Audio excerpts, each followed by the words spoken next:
इमरान खान जिंदाबाद जनाब। इमरान खान जनाब इंशाल्लाह सारी सपोर्ट से नाल है वो इंशाल्लाह अज चेक कर इंशाल्लाह इसी हर हालत असा जेडे यूके ने जेडे टैग ने सारे बाबर साहब ने जनाब न्याय बाकी साढ़े 200 पर राजा खतरे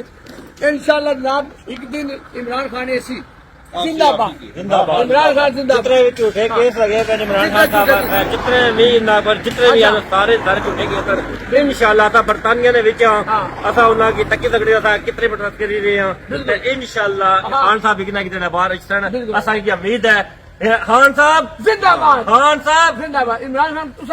दसो इमरान खान साहब पर पता है जी कि इमरान खान साहब पर जितने केस बने सारे जैली बने ना और उन्होंने की बेकसूर वार उन्होंने जेल रखा गया और इस चीज सारी दुनिया की पता है कि खान साहब और मुस्लिम उम्मा ने लीडर ना पाकिस्तान ने लीडर ना वो चाहे जो मर्जी है जाली हुकूमत बनान जिसकी मर्जी है वज़ीर आज़म बनान प्राइम मिनिस्टर बनान सारे वास्ते प्राइम मिनिस्टर खाली इमरान खान है। एक पाकिस्तान का प्राइम मिनिस्टर नहीं है पूरी दुनिया का प्राइम मिनिस्टर है इमरान खान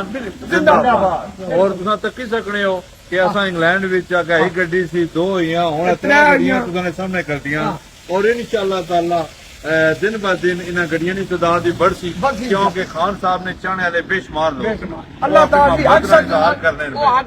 इंशाअल्लाह ताला साड़ा ईमान अपना ईमान है रब पर साड़ा यकीन है रब पर और अल्लाह ताला निजात कुरान पाक में यही फरमानी है कि ना उम्मीदी कुफर है ठीक है। और असा इंशाअल्लाह ताला यकीन है कि इमरान खान साहब बाहर आवसन और इंशाअल्लाह पाकिस्तान में प्राइम मिनिस्टर भी बन सन इंशाअल्लाह इमरान खान जिंदाबाद। इस वक्त असें यूके आला सतह पर प्रोटेस्ट करी रहे हैं इंशाअल्लाह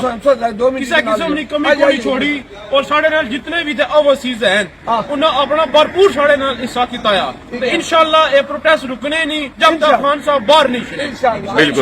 इंशाअल्लाह। पाकिस्तान वाले हो तुसां भी एक कुर्बानी देनी हर टाइम निकलो और जेड़ा दोबारा कॉल आ रही है उस कॉल ने इंतजार करो और पूरे पाकिस्तान निकलो खान नहीं खातर पाकिस्तान नहीं खातर जिंदाबाद पीटीआई